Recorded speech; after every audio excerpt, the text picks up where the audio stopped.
Welcome to my YouTube channel, Alfred Atanda, MD. Where we discuss hot topics in orthopedic surgery, sports medicine, telemedicine, and other digital health innovations, And vlog about day-to-day life as a physician. Please enjoy the next video, and don't forget to like, comment, and subscribe to my channel. Hi, I'm Dr. Alfred Atanda, and I'm a pediatric orthopedic surgeon at Nemours that specializes in sports medicine. Now, it's interesting because over the years, I've learned a lot about my practice and my patients in regards to orthopedic surgery, in regards to injuries. But I've also learned a lot of other things about the patients that I treat and their families. And it's interesting because I've always thought of myself as just a bone doctor. But a lot of times when I'm treating these patients and their families, I sometimes think of myself more as a family therapist because I never really understood the true impact that injuries have on our young kids. And I don't mean physically, but I mean more emotionally and mentally.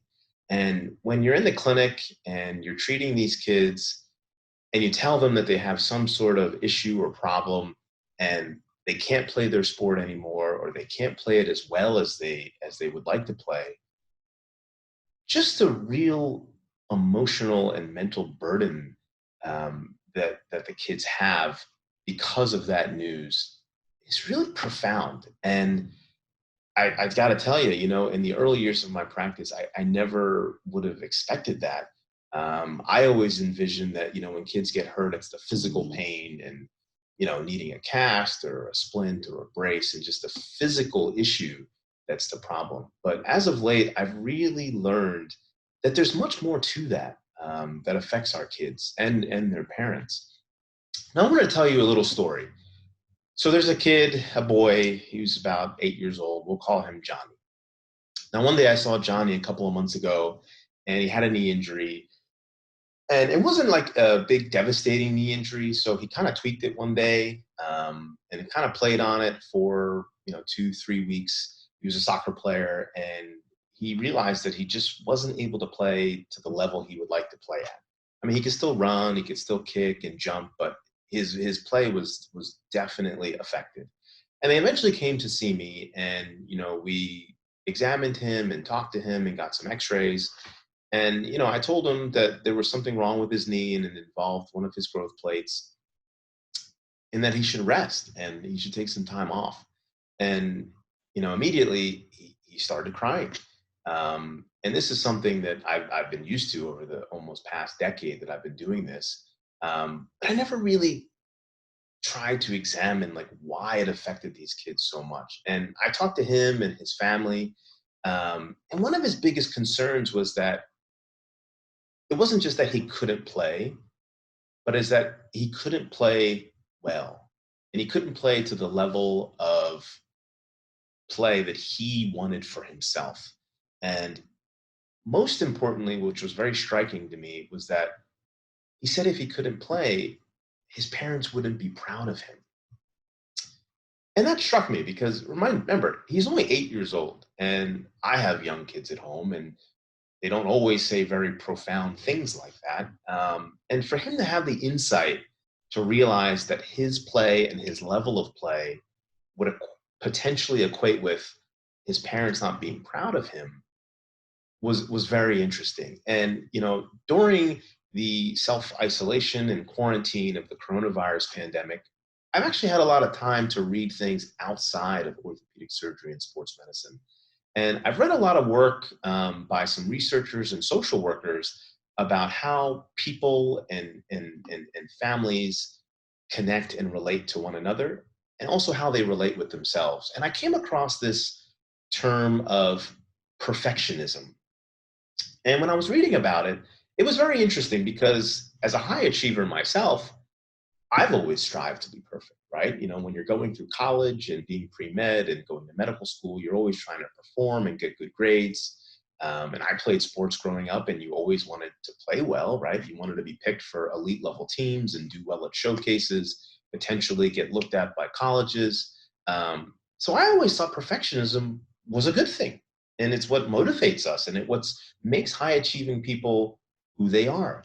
But as I read more about it, I thought it's actually not as good as you would think, because some of the things that they outline with their research applies very, very well um, to our young athletes. And perfectionism is this notion that you create a state that you're always trying to attain that is most likely unattainable. You are always trying to be perfect or act perfect or look perfect, whether it be in regular parts of your life, but specifically for our young athletes. They want to play well, they want to be the best, they want to be good. Um, but that's actually kind of counterproductive and self destructive because nobody's perfect. And we all know that, but we don't necessarily practice that on a day-to-day basis. And I think in youth sports, in my experience, interviewing and evaluating hundreds and even thousands of families, I've actually seen this notion become very widespread in our children and in the parents who care for these children. And I think that's a lot of the reason why people are so devastated in the office when I tell them they can't play. Because in some of the research that I've read, what a lot of kids do and what a lot of parents do is that's if you are perfect or you appear to be perfect or look perfect in your play or how well your child is doing, then it kind of frees you from shame and blame and judgment. And I think a lot of times our youth and our kids, you know, what they love about the sport is that they get to have fun, but they get to spend time with their friends. They get to build team building relationships. They get to learn self confidence and self esteem. But I think the biggest benefit for our kids is that they get to spend time with their parents. They get to get attention from their parents. They get to get approval from their parents. And that's what we all want as kids. And I think that's fine. And I think that's great. But I think looking at it that way can have some negative consequences if you happen to get hurt. Because once you're hurt and you can't play anymore, then you may not be at that perfect level that you've been striving to. And if you're equating your self worth and feeling loved with being perfect, you're going to have a lot of problems when you can't play. And it goes much, much further than just the physical pain of your injury. And this is something that's really struck me because time and time again in the office, I would tell these kids that they can't play or they have to take time off or they need to rest or maybe they even need surgery. And the effect was profound that it would have on the children and their parents. And one thing that I've started doing, and by no means a therapist or a social worker, but just in my experience, I've been trying to get the kids and the parents to look at their self worth and how they view themselves as athletes and how they view themselves as parents in a little bit of a different light. And I think for the children, what I recommend to you all is, we want you out there. We want you having fun. We want you getting exercise. I totally am a full advocate for youth sports, but I think your mindset has to be a little bit different.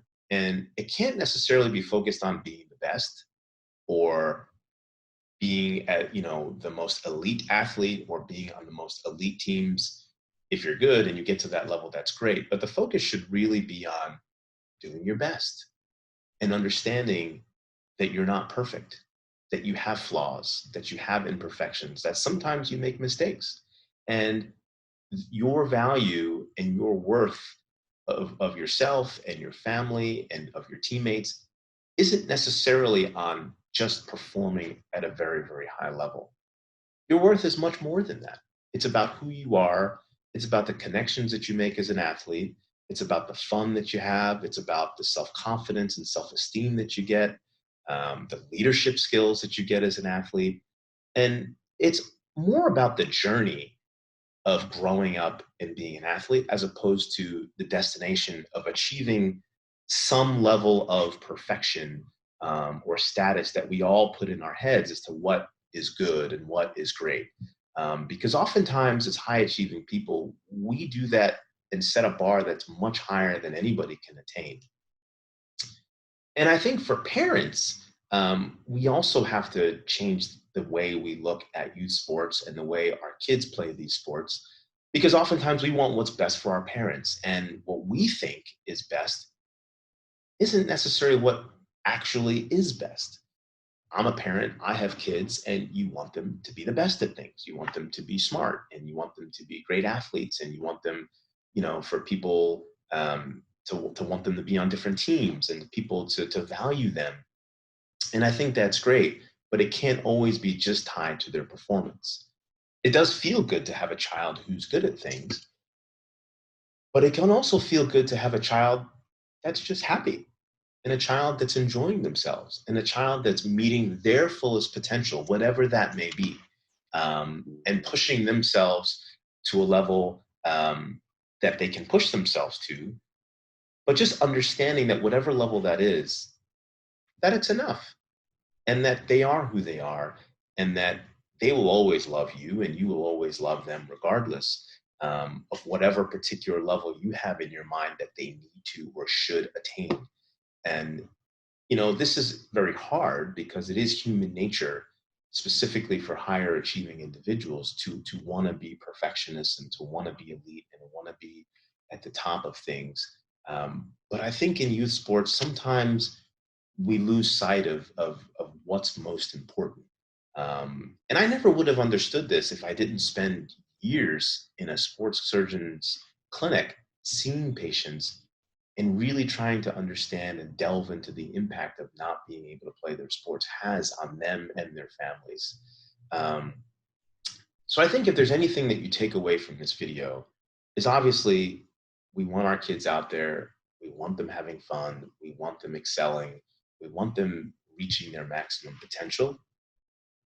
But I think for our kids, we need to have compassion for them. We need to understand that they're imperfect.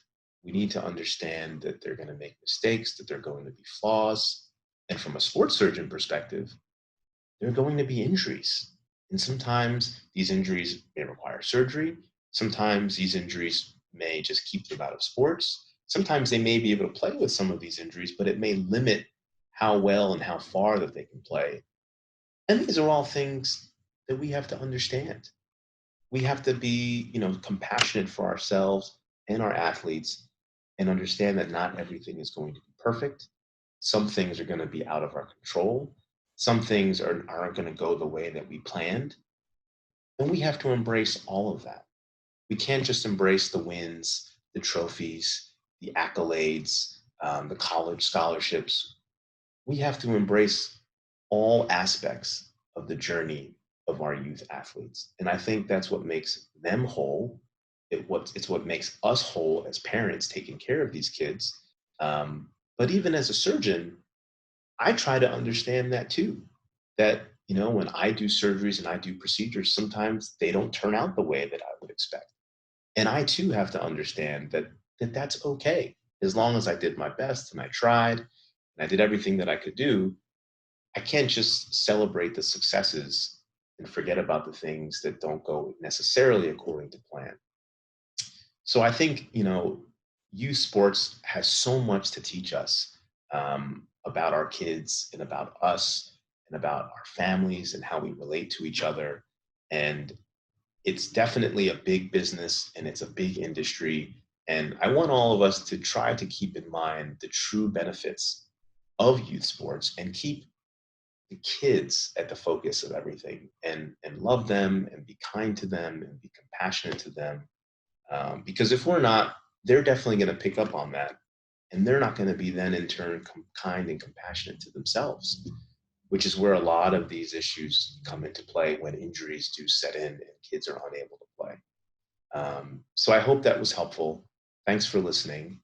And if you'd like to learn more about these and other topics relating to youth sports, please find us on nemours.org/sportsmedicine.